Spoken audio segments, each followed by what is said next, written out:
Ladies and gentlemen, what you just saw was the worldwide reveal of Command & Conquer Rivals.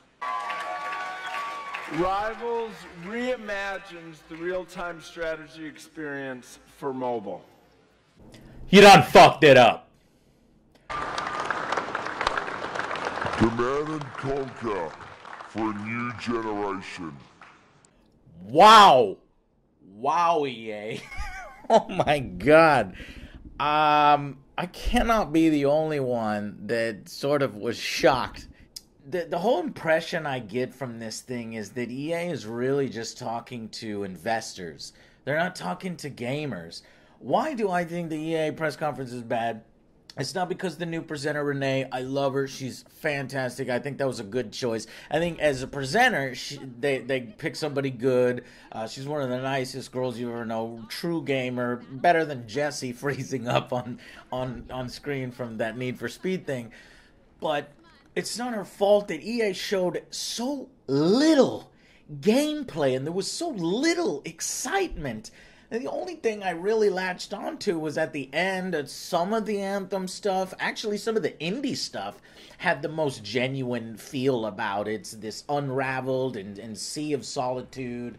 And really, why was there so little gameplay? Why are you doing a press conference if you're going to, oh, we'll show more later, or stay tuned for this press conference and this press conference? Are they holding it for Sony? Are they holding it for Microsoft? If that's the case, what the hell is the point here? It was boring and misguided and a betrayal. Command & Conquer Rivals. I have to talk about this. They spend more time on Command & Conquer Rivals mobile game, a betrayal of all of us strategy fans who love this thing, is coming back and CNC for a new generation. Oh, I was so mad. I took a picture and I was like, this is me. This is me when they announced that game. I was really pissed off. You've destroyed Command & Conquer, and this is what you're doing. And I understand. If I was an investor, like I said, this conference was for investors, not gamers. And that's where they fucked up. If I was an investor, I'd be super excited. Hell yeah. Oh, I get what you're doing. You're trying to do a Clash Royale. You're trying to cash in on the mobile with minimum effort, minimum investment, and maximum return. EA, wow. And to have play-by-play commentary on this mobile strategy game that isn't a thing, isn't popular yet, but yet you're trying to perceive it. It was so disingenuous, so cringy. It was shameful, and I don't know who participated in it, but that was shameful. I don't know. And here's the thing. What if it turns out to be good? What if it turns out to be a game? Oh, yeah, I'm just, I'm fucking taking a dump on the toilet. That's when I'd play that game. That is not a game that you spend 20 minutes on that showed more gameplay of that game than Battlefield 5, than Anthem. Well, it felt like it, but pretty damn near close to it. I'm shocked. I'm shocked. Really bad, guys. Battlefield 5 comes out first. I'll go through it here. Battlefield 5 comes out first. And again, I don't know what it is, but I feel like they're not showing this game off correctly. And what I've seen of it, you would be way more excited, and everybody would be talking about this game much more. But it's like they're showing small hints, and they need to show what they showed us. That 3-hour thing. And you're only getting hints of it, and they barely showed anything, and we're going to show more later, and this, and no, show it now.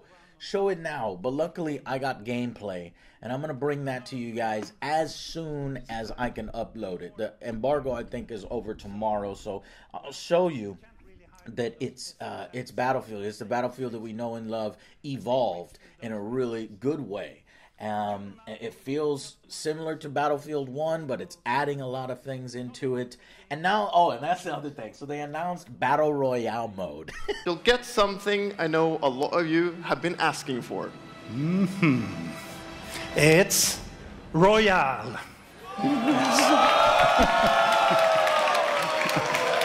It's Royale reimagined for Battlefield.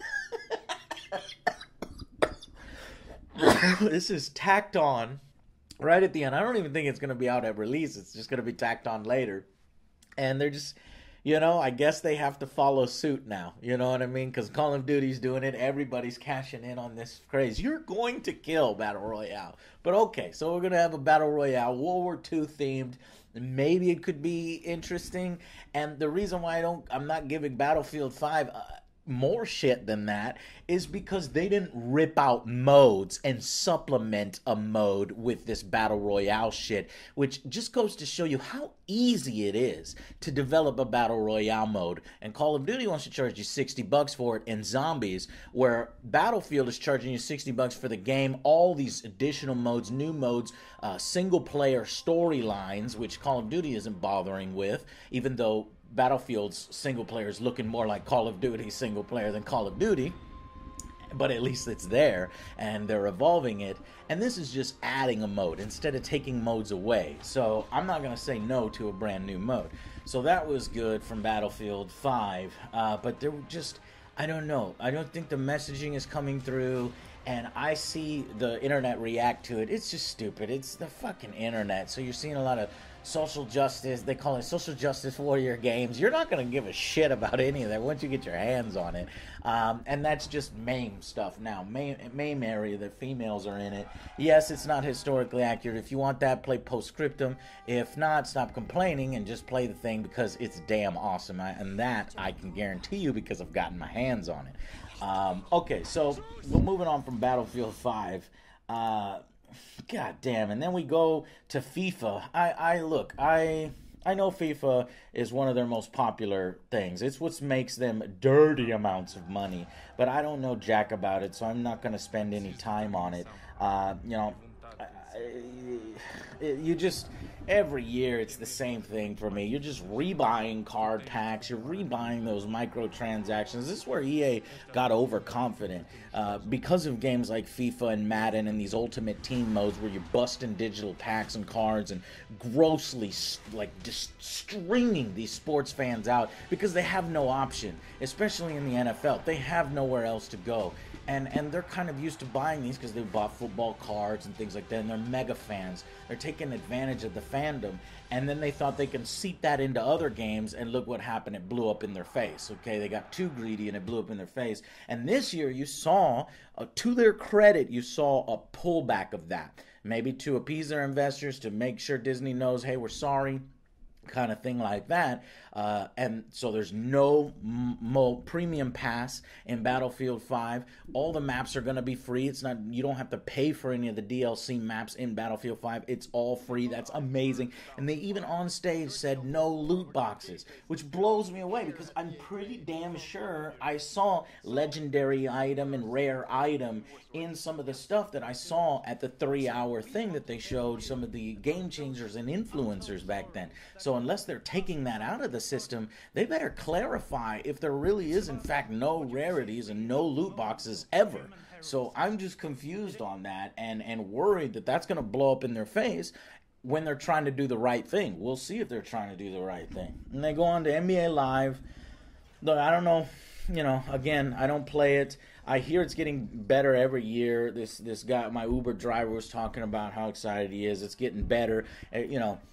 2K dominates that area, but it's getting better, so I don't know. It's not my thing. Madden, you guys know how I feel about Madden. It's the same goddamn thing every year.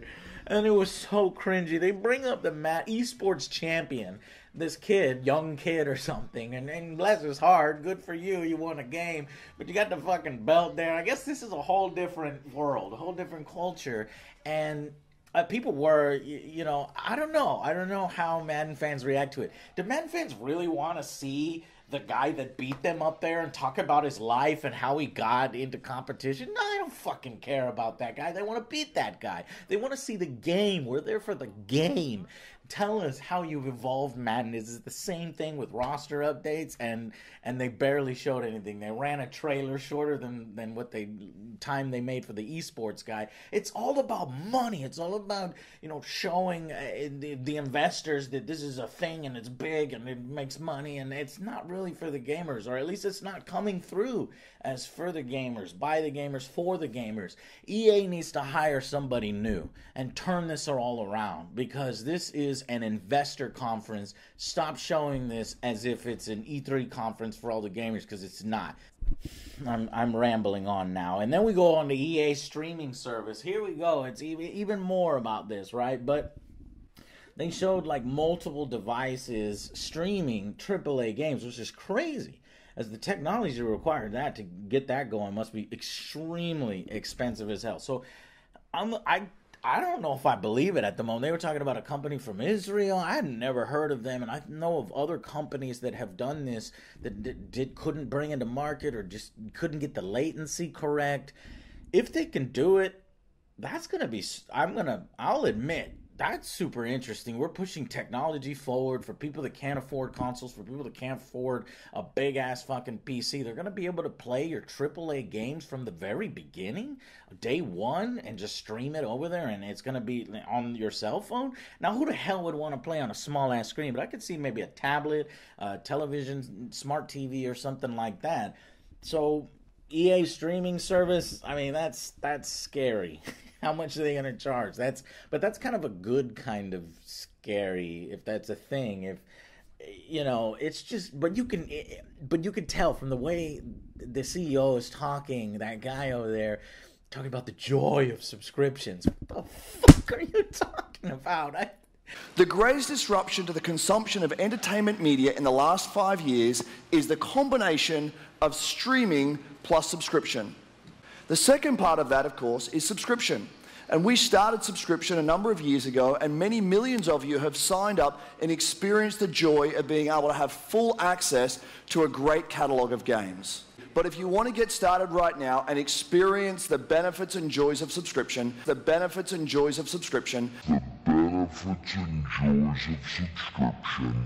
come in and play a free trial of Origin Access, our base subscription, this weekend. Subscription.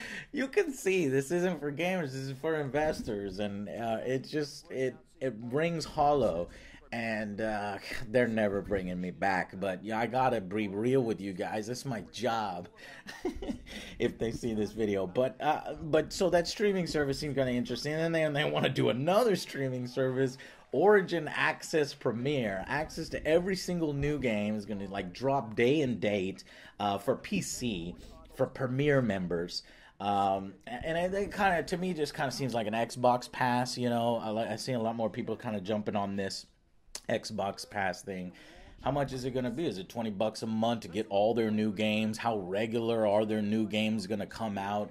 And I think it's a way to sort of supplement the months in development that they're not putting out games and they don't have content, where you're still getting $20 a month from all those millions of subscribers that they said that we have 1 million subscribers. So it's really clever. And I don't know if it's worth it. It would take them a while to build up their library to be worth it. I think they only have 100 titles, and even says from us and other publishers. So even they're having to put other publisher games on their service for their backlog. I don't know. Those are two things. The streaming service and the Access Premier thing, the big question mark. They kind of rushed through it. They said technology's not ready, but it's going to be super exciting. Yeah, we just want to let you know that we're going to put you in subs and you're going to experience the joy of subbing. Oh, man. And here's another reason why I don't think this conference did very well, because we then go to Vince in the crowd, the creators, Respawn Entertainment Star Wars game. This guy made Titanfall 2, some of my most favorite games that really didn't get the support it deserved from EA. And look at what they're doing to him now. He's in a fucking crowd. They go and interview him like this, seat to seat. No gameplay, no screenshot, not even a fucking logo. He's just they had to force out of him what the title of the game is, which is exciting, though. It was exciting. It was Star Wars Jedi Fallen Order, I think. And we're not going to get it anytime soon. He's looking at the end of 2019. But it's just too sparse. Why? It just felt so... You could have shown more. Don't give me that you have literally nothing. You're going to tell me a year from now the game's going to come out and you have nothing developed right now? What was the point? I don't know how you make a big Star Wars reveal like that so boring. And falling on his face. And poor guy looks super uncomfortable. Like, he just didn't even want to be there. Didn't expect somebody's going to shove something in his face and talk about his game. But that makes no sense. Why aren't you talking about this game more? I don't know. Battlefront 2. Okay, they show up. The guy that I interviewed, this guy is so awesome. And it was cool to see him up there. He's like, oh, man, that guy, he's taking the brunt of it because he's putting his face out there. They admitted they fucked up. I'm sure that was probably just to impress their, investors again in Disney. And they messed up on that. And then they talked about, some things that I don't care. I'm not going back for the solo expansion coming to the game. Not coming back for that. Ewoks is something I asked for, and I think it's great they're adding it to the game. But, you betrayed me, man. And you put those microtransactions and progression, it really ruined the experience. And I don't know if I come back for that, but the one thing that is slightly exciting is going to the Clone Wars. They talked about getting a whole new bunch of free heroes. Should have been in the game already, but Kenobi, General Grievous, Anakin, free of charge, Clone Wars. I'm in on that. Are we gonna get Gungan armies, or is it just droids in the clone troopers? Probably just those. See. But no Jar Jar. Still no Jar Jar. Where's my Jar Jar? I'll pay DLC for Jar Jar, but they talked about Geonosis, gonna be their biggest map ever and stuff like that. Hopefully they actually do vehicles. I don't know, man. Remember when they talked about Battlefront 2 being a service, and they know they fucked it up, the player base, left, and it's not good. It's not healthy. But it was their fault. So honestly, I feel like I don't care until Battlefront 3. That's kind of my initial impressions. I might go back and play Clone Wars just to see. But they desperately probably want to get more mileage out of that game, though they know they messed up at the beginning. So, and then, like I said, they went to the two interesting indie games. Unravel 2, it's got that co-op now. Seems like a fun game me and other Joe can play. It's available right now. Those are the exciting kind of announcements. They had Sea of Solitude, where you become a monster if you're lonely. Very into this lady. Seemed so passionate about her game. She was so excited to be up there, and it felt genuine. It felt like she was talking to gamers, people that will play her game. It didn't feel like she gave a shit about investors, other than being a part of EA now and being able to spread her message. So that felt genuine, and it's about a woman or monster girl that became a monster, and she's probably trying to become a human again. So that was genuine and nice. But I can't believe they spent 20 minutes on Command & Conquer. It derailed the entire press conference. It really made me angry. And then right after that, they closed the show with Anthem. But I'm already still angry over Command & Conquer and how little of everything we've seen so far. Thankfully, they showed off more, but I just don't think enough. I mean, how do you take one of the most anticipated games like Anthem from BioWare and kind of blow it? Kind of blew it. I mean, I was excited. The sounds sound great, orgasmic. The weapons look interesting, and I'm excited for it. And I want BioWare to do well. This is probably why I'm excited. They showed off 4 classes, 4 different suits that you can switch between. You're not stuck into one suit. They talked about world building that they can continue to add to the story. It's sounding very much like Destiny, and making like an extended year plan. But I turned around. I was so excited. I turned around to other people, and I just didn't feel the energy in the room. I didn't. And then I talked with other people, and they're like, "Yeah, it's cool." But I wanted people to be like, yeah, it's fucking yeah. And I kind of re-looked at it, and I watched the press conference again, and I was like, yeah, I don't know. it doesn't feel special yet. Maybe because there's a lot of things it borrows from. It's a little derivative, a little too Destiny. Some of the classes even looked like I'm flying around like a warlock. But no, it's way more vertical than Destiny. There's flying, there's, and then shooting while you're flying. It was kind of cool, that. But there's one thing, and I'll share this, I'm getting worried about. So far in all the things I've seen, it seems very tunnelish. You get this impression, like all the foliage is around there, and it's very tunnelish, and it doesn't seem like maybe linear almost even. Yeah, that, and are the levels going to be like Lightning's Final Fantasy, the sort of hallway simulator? I want to see more open areas, because I'm getting a little scared of that. And they talked about, when you go to town and you're walking around in town, that's like a private experience, kind of just you. And then when you go out into the world, that's multiplayer, and you can team up to take down bosses, which they keep avoiding bosses for some reason and cutting it off right before you fight the boss. Hopefully they're showing it off at other press conferences, because I'm going to tell you, man, this was EA's probably, it had the potential to be one of their better ones.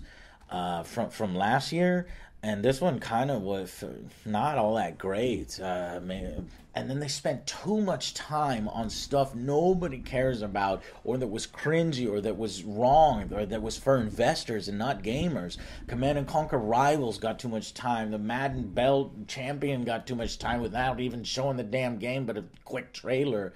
This FIFA Cup is on stage, and this guy's basically living out his fantasy, like oogling over this cup, and we don't care, even FIFA guys don't care about that. They want to see the FIFA game. They're like, oh no, we can't show you the gameplay now, we're going to show it to you later. Why? It's FIFA. It's the same game every year. Why are you hiding the gameplay? So, guys, I don't know. I didn't think it was a good press conference this year.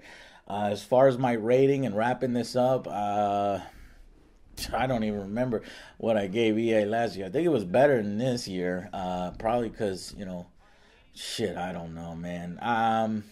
Final rating on this year's press conference, just because it pissed me off so much with the tone that was way off, and Command & Conquer and mobile shit, and fucking the heart is in the wrong place.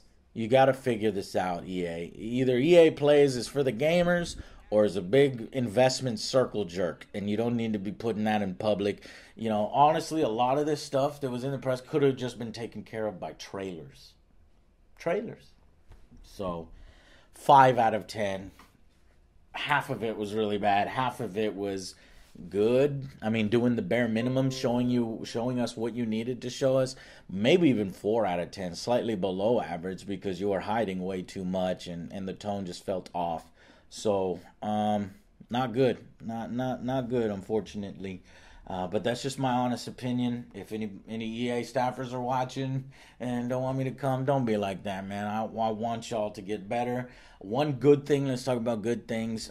It does seem like EA is rolling back these microtransactions and progression-based loot boxes, and taking out premium passes and map packs and stuff like that. They said it's not in Anthem. They said it's not in Battlefield 5. That is super surprising. That's really surprising. And that could be because of our work. You guys out there pushing back, a lot of us putting it out in public that this is what's happening. So that's a positive thing. How long that's going to last? Do they wait a couple years and put them back later? I don't know. But we do have to celebrate that and feel good that it's not going to be in there at release. And that's not the direction they're going. I have no problem with cosmetics. They didn't even really talk about that. But if that's in there, that's fine. So as long as you don't do them loot boxes. They did say, like, you'll know what you'll buy. So I think they addressed that a little bit too. But so yeah, 4 out of 10 EA press conference. Maybe a 5 out of 10 if you're a big fan of all those sports games. But I haven't been there in a while. So. All right, guys, that's my opinion. You guys let me know what you thought of EA's press conference down below in the comments, and I'll see you guys on the next Angry Joe Show.